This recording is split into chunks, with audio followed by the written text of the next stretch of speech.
नमस्कार, India voice से देख रहे हैं आप और मैं हूं आपके साथ शिवम दुबे। इंडिया वॉइस के खास कार्यक्रम देवभूमि समाचार में आप सबका स्वागत है। बुलेटिन की शुरुआत करेंगे, रुक करेंगे खबरों की ओर। राजनीतिक चिंतक और भाजपा नेता प्रकाश सुमन ध्यानी की सद्य प्रकाशित पुस्तक उपनिषदीय दर्शन बोध का लोकार्पण बुधवार को सीएम पुष्कर सिंह धामी यानी कि सीएम हाउस में किया गया और इस दौरान सीएम धामी ने क्या कुछ कहा, सुनवाते हैं। श्री प्रकाश सुमन ध्यानी जी की एक और उत्कृष्ट कृति उपनिषदीय दर्शन बोध के विमोचन के शुभ अवसर पर आप सबके साथ यहां सम्मिलित होने का शुभ अवसर प्राप्त हुआ है। और जैसा ध्यानी जी ने बताया, एक और पुस्तक आपके द्वारा रचित विश्व इतिहास दर्शन, और इस पुस्तक भी विमोचन करने का मुझे सौभाग्य प्राप्त हुआ था। और सच में रचना करना बड़ा कठिन काम है, लिखना भी बड़ा कठिन है, और उसमें से भी उपनिषद, वेद, वेदांत इन सब पर जाना, जिसके बारे में जिनका विशाल अध्ययन है। आपने तो लिखा ही, अध्ययन किया होगा इसीलिए लिखा है। और सर्वे कुशेरी जी ने बहुत कम, मुझे लगता है कि आप सब लोग सोच रहे होंगे कि वो थोड़ी देर तक और बोलते रहे। उनका भी एक व्यापक उसमें अध्ययन रहा है। भाइयों बहनों, श्री प्रकाश सुमन ध्यानी जी, अभी तक हम लोग उनको जो जानते हैं, ज्यादातर उनका परिचय है एक सामाजिक जीवन में, राजनीतिक जीवन में, और चिंतक के रूप में उनकी एक अलग पहचान है। और मैं भी बहुत 2 दशक से ज्यादा समय से उनको नजदीक से जानता हूं। परंतु अपनी अब जो इन्होंने ये कृतियां, उत्कृष्ट कृतियां, इनके माध्यम से वो आप भारतीय वैदिक दर्शन और सनातन संस्कृति के संभावक के रूप में भी अपनी एक नई पहचान स्थापित कर रहे हैं, एक नई दिशा की ओर बढ़ रहे हैं, जो निश्चित रूप से एक ध्वजवाहक के रूप में भी काम करेंगे। और श्री ध्यानी जी ने अपनी इस पुस्तक में जिस प्रकार के उपनिषद के जटिल और गूढ़ रहस्य हैं, उनको बहुत ही साधारण तरीके से लिखा है। वो निश्चित रूप से उसके बारे में जितना कहा जाए उतना कम है। उन्होंने विद्वान प्रोफेसर श्री विष्णुपद महापात्र जी का योगदान इस कृति को और भी समृद्ध बनाता है। अपनी इस कृति के माध्यम से श्री ध्यानी जी ने भारतीय ज्ञान परंपरा के जो विभिन्न आयाम हैं, उन सबको हम सबके समक्ष भी रखा है। और एक नई पीढ़ी के लिए, एक उनके प्रेरणा के लिए, उनको किस रूप में जाना चाहिए, मेरे से पहले पूर्व वक्ताओं ने बहुत विस्तार से बताया है। तो रुक करेंगे अगली और बड़ी खबर की ओर। देहरादून से ये बड़ी खबर मैं आपको बता रहा हूं। राजभवन से बड़ी खुशखबरी मिली है। 582 मलिन बस्तियों को राहत मिली है। 3 साल तक उजड़ने का जो खतरा था इन बस्तियों का, वो अब टल चुका है। अध्यादेश को राजभवन की मंजूरी मिल चुकी है और तीसरी बार अध्यादेश का कार्यकाल बढ़ाया गया है। तो उत्तराखंड में प्रस्तावित नगर निकाय चुनाव से पहले सरकार ने एक बार फिर मलिन बस्तियों को बड़ी राहत दी है। राजभवन ने मंगलवार को उत्तराखंड नगर निकायों और प्राधिकरण के लिए विशेष प्रावधान अध्यादेश 2024 को मंजूरी दे दी। अगले 3 साल तक बस्तियों का उजड़ने का जो खतरा था वो अब टल चुका है। हाईकोर्ट के आदेश के बाद नगर निकायों में बसी मलिन बस्तियां अतिक्रमण हटाओ अभियान की जद में आ गई और इसके लिए राज्य सरकार पहला अध्यादेश 2018 में लाई थी, जिससे बस्ती वासियों को 3 साल की राहत मिल गई थी। फिर 2021 में सरकार अध्यादेश लाई फिर से, और जिसकी अवधि इस साल अक्टूबर में खत्म हो गई थी। लेकिन अब एक बार फिर से इन 582 मलिन बस्तियों को बड़ी राहत दे दी गई है और अब जो इनके हटने का खतरा था, उजड़ने का खतरा था, वो अब टल चुका है। कोई बस अड्डा बनाते हैं या कोई सार्वजनिक भवन बनाते हैं।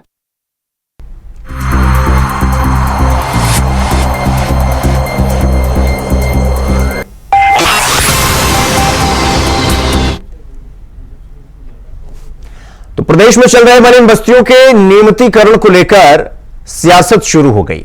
सरकार ने फिर से 3 साल का समय विस्तार वो कर दिया है और जिस पर राज्यपाल ने मुहर भी लगा दी, जिसको लेकर कांग्रेस के प्रदेश अध्यक्ष करण मारा ने आरोप लगाते हुए कहा कि सरकार मलिन बस्तियों को लेकर और मलिन बस्तियों को लेकर बिल्कुल भी गंभीर नहीं है, वरना अब तक मालिकाना हक दे दिया जाता। और इस पर बीजेपी ने भी पलटवार करते हुए क्या कुछ कहा, एक बार आपको वो भी सुनवा देते हैं, सुनिए।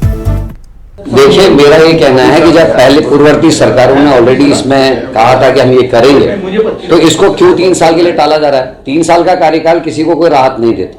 मेरा मानना है सरकार ने कदम उठाते हुए उनको रेगुलराइज करना चाहिए। ये केवल निकाय चुनाव में लाभ लेने के लिए आप 3 साल का लटका रहे हो। एक आदमी को फांसी मिल जाए, उसको कहा जाए कि तेरी फांसी 10 दिन बढ़ा दी जाए, तो उसके लिए मौत है। उसको पता है यार आज मरना था, अभी 10 दिन बाद मरना है, वो 10 दिन और कष्ट में रहेगा। 3 साल ये जितने भी बस्ती वाले, इनके दिमाग में ये रहेगा 3 साल बाद फिर हम बेघर हो जाएंगे। तो सरकार अगर वाकई में सरकार की नीयत ठीक है तो इनके पक्ष में सीधे सीधे नियम बनाए और उनको रेगुलराइज करे। देखिए, बस्तियों को अपने वोट बैंक के रूप में यूज करना कांग्रेस का काम रहा है और कांग्रेस ने कभी भी जो मलिन बस्तियां हैं उनमें रहने वाले लोगों की कभी सुध नहीं ली। आपको याद होगा कि भारतीय जनता पार्टी 2017 में भी मलिन बस्तियों के रेगुलाइजेशन के लिए अध्यादेश लेके आई थी। अभी भी उस अध्यादेश को आगे बढ़ाने का काम हमारी सरकार ने किया है। कांग्रेस ने केवल और केवल मलिन बस्तियों में रहने वाले लोगों को वोट बैंक के रूप में उपयोग करने का काम किया है। कांग्रेस पहले बताए कि मलिन बस्तियों के लोगों के लिए जब उनकी सरकारें नहीं, उन्होंने क्या किया है। केवल और केवल आज अगर जो भारतीय जनता पार्टी अच्छा निर्णय लेती है, समाज के लिए निर्णय लेती है, तो कांग्रेस विरोध करती है। कांग्रेस का चेहरा बेनकाब हुआ है। मलिन बस्ती में रहने वाले लोगों के सामने कांग्रेस बेनकाब हुई है। तो वहीं मुख्यमंत्री पुष्कर सिंह धामी से मंगलवार को सचिवालय में राज्य भर से आए ब्लॉक प्रमुखों और प्रधान संगठन के विभिन्न पदाधिकारियों ने उनसे मुलाकात की और इस दौरान मुख्यमंत्री से जिला पंचायतों में अध्यक्षों को ही प्रशासन बनाए जाने की तरह ही ब्लॉक प्रमुखों और ग्राम प्रधानों को भी ब्लॉकों और ग्राम सभाओं में प्रशासक के रूप में या उन्हीं की तरह नामित किए जाने का अनुरोध किया। मुख्यमंत्री ने इसमें आवश्यक कार्रवाई का आश्वासन दिया।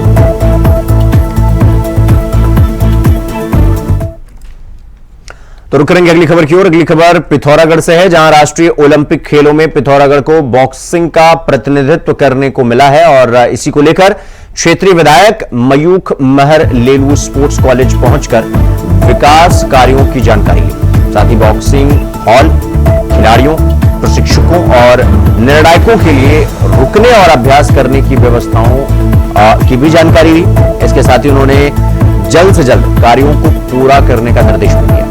आपको बता दें कि फरवरी माह में पिथौरागढ़ में राष्ट्रीय ओलंपिक खेलों में बॉक्सिंग होनी है, जिसके लिए देश भर से खिलाड़ी और उनके प्रशिक्षक आएंगे। और इसमें जो बॉक्सिंग की प्रतियोगिता हुई संपन्न हुई, तो इसी सिलसिले में हम कॉलेज में बॉक्सिंग सीजन में निश्चित करने के लिए तो यहाँ पर काम खुद चल रहा है, पर ये भी चल रहा है और 15 फरवरी से नए स्कूल भी बताया गया है। मुझे लगता है कि 15 फरवरी तक शायद ही यहाँ पर काम पूरा हो पाए। तो प्रशासन को और सरकार को चाहिए कि इसमें विशेष ध्यान दें, क्योंकि एक प्रदेश के मान सम्मान का प्रश्न है और पिथौरागढ़ के मान सम्मान का प्रश्न है। तो ठेकेदार पर दबाव बनाकर और संसाधनों और ज्यादा उपलब्ध करते हुए उस स्टेडियम को अतिशीघ्र पूरा करना चाहिए। काम की वही काम होगा की गुणवत्ता अच्छी है, पर काम बहुत विलम्ब से हो रहा है। तो हमें ये अंदेशा है कि शायद इस समय पर पूरा हो पाएगा। तो इसी से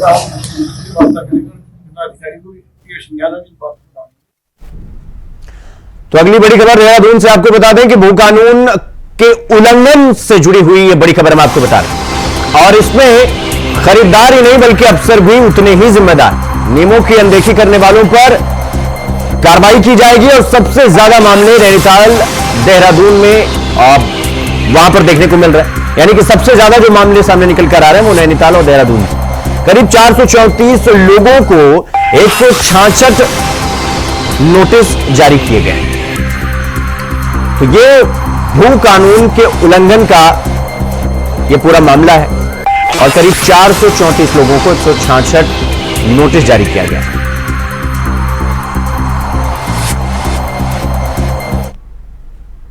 वहीं देहरादून से एक और बड़ी खबर आपको बता दें कि उत्तराखंड युवा कांग्रेस का सचिवालय युवा कांग्रेस ने घेराव किया है और राष्ट्रीय अध्यक्ष उदय भान भी मौजूद रहेंगे घेराव के दौरान। और रेंजर्स ग्राउंड में एकत्रित तो होंगे कांग्रेस कार्यकर्ता। रेंजर्स ग्राउंड में सचिवालय के लिए रवाना होंगे और नशा नहीं नौकरी दो के नारे के साथ घेराव किया जाएगा। रेंजर्स ग्राउंड में एकत्रित होंगे युवा कांग्रेस के कार्यकर्ता और फिर राष्ट्रीय अध्यक्ष उदय भान भी रहेंगे।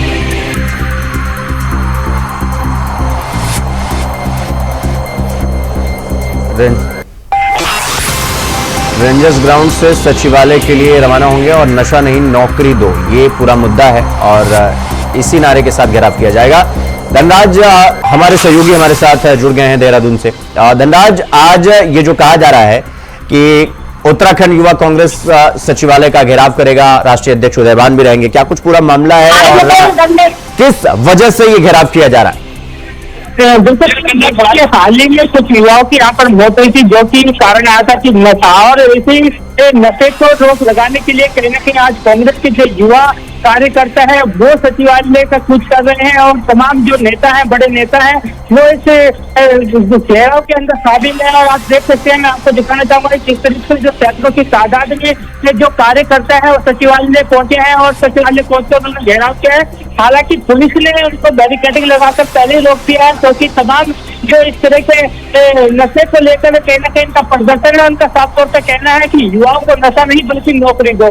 और लगातार देखिएगा कि जो तमाम जो कार्यकर्ता है सचिवालय में कुछ कर रहे थे, हालांकि पुलिस के साथ में हल्की फुल्की धक्का मुक्की भी यहाँ पर जरूरी है। लेकिन अभी देखिएगा जो 5 नेताओं का दल है वो अभी अंदर सचिवालय में शायद मुख्यमंत्री से मिलने पहुंचा है। अभी देखने वाली बात होगी कि मुख्यमंत्री से क्या कुछ आश्वासन उनको मिलता है, क्योंकि उनका साफ तौर पर कहना है कि युवाओं को आज इस तरीके से पूरे उत्तराखंड के अंदर जगह जगह पर शराब की दुकानें हैं, वो दुकानें खोली जा रही है और लोगों को नशे में धकेला जा रहा है। तो कहना कि इसको लेकर इस पर रोक लगाने के लिए उन्होंने सरकार को नाकामयाब बताया है।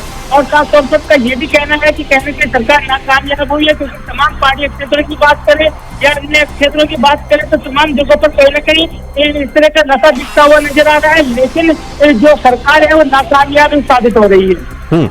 तो घेराव कर लिया गया है धनराज, या अभी पूरी तैयारी चल रही है, मतलब नेता पहुंच रहा है और एक तो ये दूसरा ये पूरा जो घेराव किया जा रहा है इसमें कांग्रेस के कौन कौन से नेता वहां पर पहुंचे हुए हैं?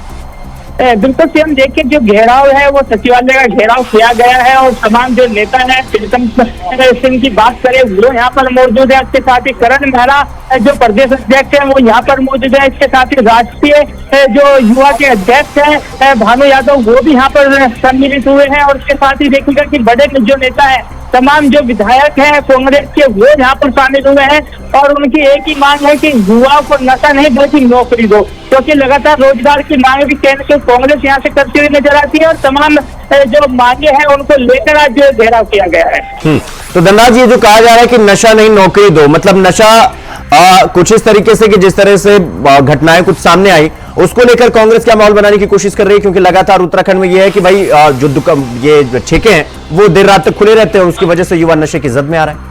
बिल्कुल सीएम, देखिए आपने सही कहा है कि जो देर रात तक जो शराब के ठेके हैं वो खुले रहते हैं और उसके कारण कहना कि देर रात तक युवा शराब पीते हैं और उसके बाद जो गाड़ियां हैं वो तेज गति से चलाते हैं और जिसके कारण ये इस तरह के हादसे हुए। क्योंकि अभी हाल ही में जो हादसा राजधानी देहरादून में हुआ है और जैसी चौक पर जब युवाओं की मौत हुई है उससे भी यही निकल कर सामने आया है कि कहने से वो सभी नशे के हालत में थे, क्योंकि उनका एक हादसे से पहले का एक वीडियो भी वायरल हुआ है जिसमें वो सभी लोग दारू पीते हुए नजर आ रहे हैं। और पर रोक लगाने के लिए कहने के कांग्रेस की एक ही मांग है कि ये नशा बंद किया जाए और युवाओं को नौकरी दी जाए, यानी कि इस नशे पर अंकुश लगाया जाए। क्योंकि एक सवाल प्रशासन पर भी कांग्रेस ने खड़ा किया है कि जब लगभग 10 चौकियों से होती हुई वो इनोवा कार निकली थी तो उसको रोका क्यों नहीं गया, क्यों नहीं उनको रोका गया, इसको लेकर के कहने के प्रशासन पर भी सवाल खड़े किए गए हैं।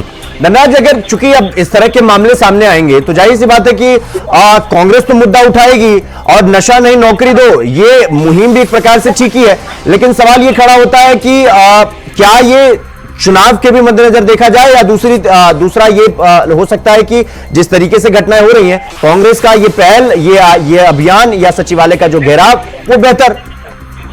बिल्कुल सीएम, देखिए जिस तरीके से ये घेराव किया गया है इसको चुनाव के मद्देनजर भी देखा जा सकता है, क्योंकि जल्दी नगर निगम का चुनाव भी आने वाला है, उसको देखते इससे जोड़कर भी देखा जा सकता है। और एक दूसरा कहना कि कांग्रेस का अभियान भी इसको माना जा सकता है, क्योंकि लगातार जो युवा है वो नशे में धकेलते हुए नजर आ रहे हैं, तमाम जगहों पर नशा दिख रहा है और उसको रोक नहीं लगाई जा रहे हैं। इसको लेकर कहीं ना कहीं कांग्रेस अब एक मुखर होते हुए नजर आ रही है, सरकार को भेजने की कोशिश कर रही है। ठीक है धनराज, बहुत बहुत धन्यवाद आपका हमसे जुड़ने के लिए और जानकारी हमारे साथ साझा करने।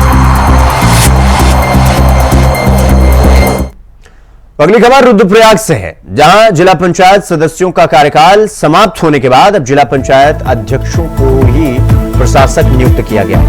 निवर्तमान जिला पंचायत अध्यक्ष अमरदेई शाह ने प्रशासक के रूप में एक बार फिर से कार्यभार ग्रहण कर लिया है और जिसके बाद अमरदेई शाह ने प्रेस कॉन्फ्रेंस में बातचीत करते हुए उन्होंने कहा कि जिला पंचायत अध्यक्ष रहते हुए उनके द्वारा ग्राम पंचायतों से लेकर केदारनाथ यात्रा के संचालन में बेहतर कार्य किया गया। साथ ही जिला पंचायत की आय बढ़ाने को लेकर भी 5 वर्ष तक काम किया गया। सबसे बड़ी उपलब्धियां तो मैं यही कहूंगी कि हमारी जो सबसे बड़ी उपलब्धि कि वो थी हमारी केदारनाथ की यात्रा। केदारनाथ की यात्रा में जो हमने डबल ट्रिपल जो हमारे इनकम के सोर्स है उनको बढ़ाने का हमने प्रयास किया है, क्योंकि केदारनाथ यात्रा एक जनपद रुद्रप्रयाग की और जिला पंचायत रुद्रप्रयाग की एक विषम यात्रा है। बड़ी परिस्थितियों में इस यात्रा को चलाया जाता है, आप सब जानते हैं आपदाग्रस्त क्षेत्र है और इसमें जिला पंचायत रुद्रप्रयाग ने पूरा सहयोग किया। कर्मचारियों को भी हमने कहा कि आप जनपद रुद्रप्रयाग के और बाहर से जितने भी हमारे यहाँ पे श्रद्धालु आते हैं उनका आप सहयोग करिए, उनको सहयोग की भावना से आगे बढ़ाइए।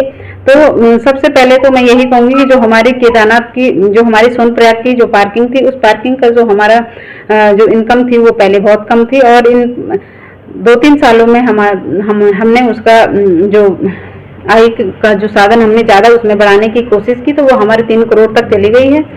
और आगे भी आप सब जानते हैं कि वहाँ पे हमने इस बार कम से कम हमारी 32-33 दुकानें भी हमने बनवाई थी, जिससे कि स्थानीय युवाओं को रोजगार मिले और स्थानीय लोगों को हमने वो टेंडर के माध्यम से दुकानें दी। क्लॉक रूम थे हमारे वहाँ पे डोरमेट्रियाँ थी, तो वो हमने सब बनाने की वहाँ पे कोशिश की।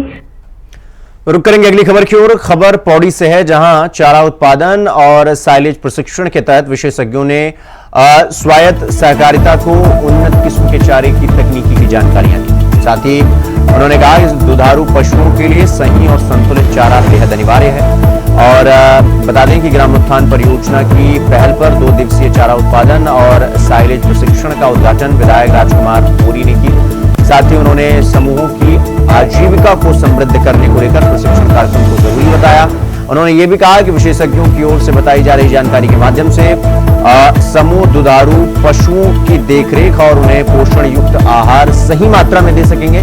चारा उत्पादन और साइलेज प्रशिक्षण का ये पूरा आयोजन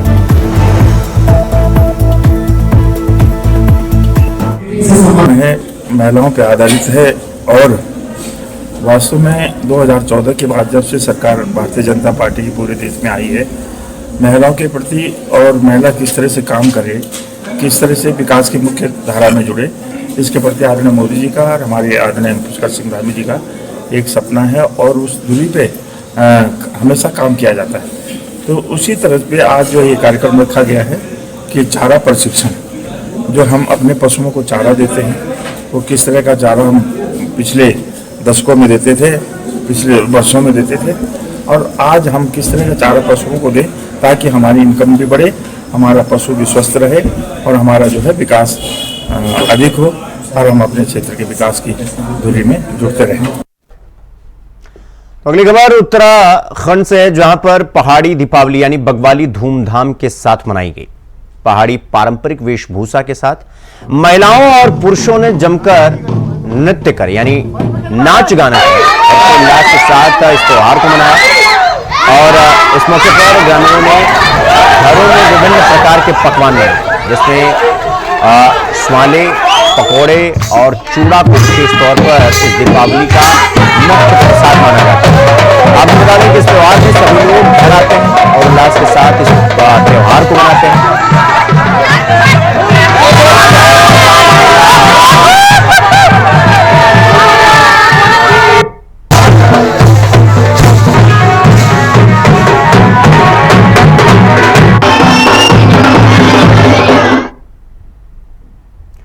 तो अगली खबर चमोली जिले से है, जहां आगामी नगर निकाय चुनाव को लेकर चुनाव की तैयारी को लेकर जिला प्रशासन चमोली ने अपनी पूरी तैयारी शुरू कर दी है।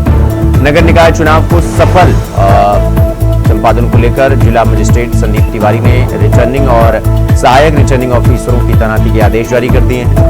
आपको बता दें कि जिले में 4 नगर पालिका परिषद और 6 नगर पंचायत चुनाव होने हैं और जिला मजिस्ट्रेट ने निकाय चुनाव के लिए तैनात सभी रिटर्निंग और सहायक रिटर्निंग ऑफिसरों को निकाय वार्डों में मतदान केंद्र स्थलों में उपलब्ध सुविधाओं का सत्यापन और निरीक्षण करने, नाम निर्देशन पत्रों को प्राप्त करने, उनकी जांच का और नाम निर्देशन पत्रों की वापसी के साथ निर्वाचन प्रतीक चिन्ह आवंटन की कार्रवाई संबंधित निकायों के तहसील मुख्यालय के अनुसार करने के आदेश जारी।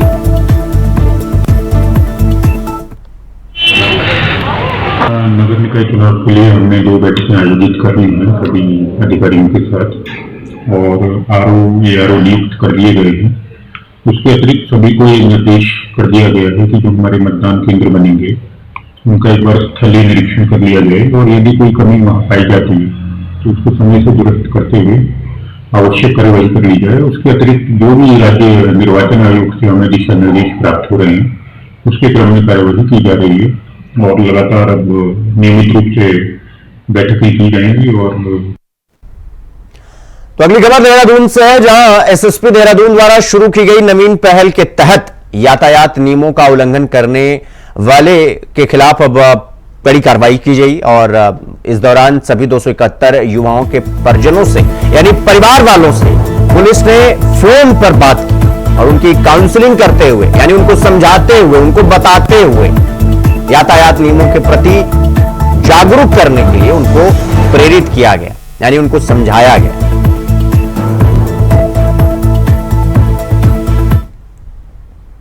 तो वहीं फायर सीजन शुरू होने से पहले ही वन विभाग पूरी तरीके से अब अलर्ट हो चुका है। उत्तराखंड के जंगलों को आग से बचाने की वन विभाग की पूरी कोशिश में कुछ खास कमाल देखने को मिलता है। हालांकि वन विभाग अपनी तरफ से वनाग्नि की सुरक्षा के लिए, वनाग्नि यानी जो जंगलों में आग लगती है उसे वनाग्नि कहा जाता है, और उसी सुरक्षा के लिए नए नए प्रयास करने में प्रशासन जुटा हुआ है।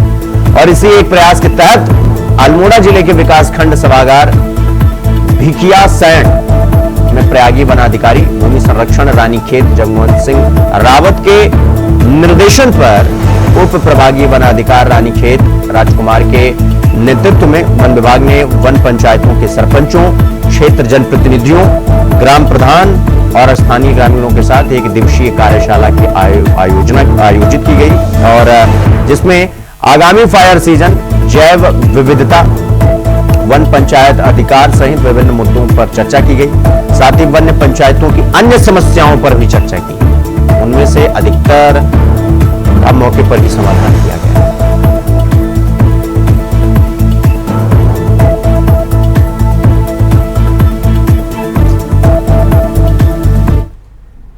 तो देहरादून से बड़ी खबर इस वक्त की आपको बता दें कि सीएस राधा रतूड़ी ने निर्देश दिए हैं। आपको बता दें कि तत्काल नोटिस जारी करने का निर्देश दिया गया है मुख्य सचिव की तरफ से और यूपी के राजकीय निर्माण निगम को निर्देश जारी किया गया है। आधा अधूरी गुणवत्ता आईटी भवनों पर सख्ती की गई है और नोटिस फॉलो नहीं होने पर एफआईआर की सख्त हिदायत। उत्तराखंड पेयजल निगम को कड़ी नसीहत दी गई है। आईटी सुरक्षा निर्माण कार्यों को लेकर यह नसीहत दी गई है।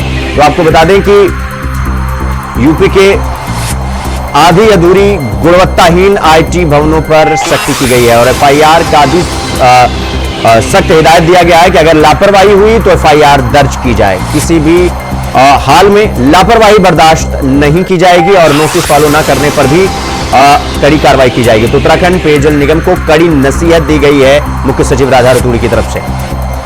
तो ये बड़ी खबर हम आपको बता रहे हैं। आईटी सुरक्षा निर्माण कार्यों को लेकर नसीहत दी गई है और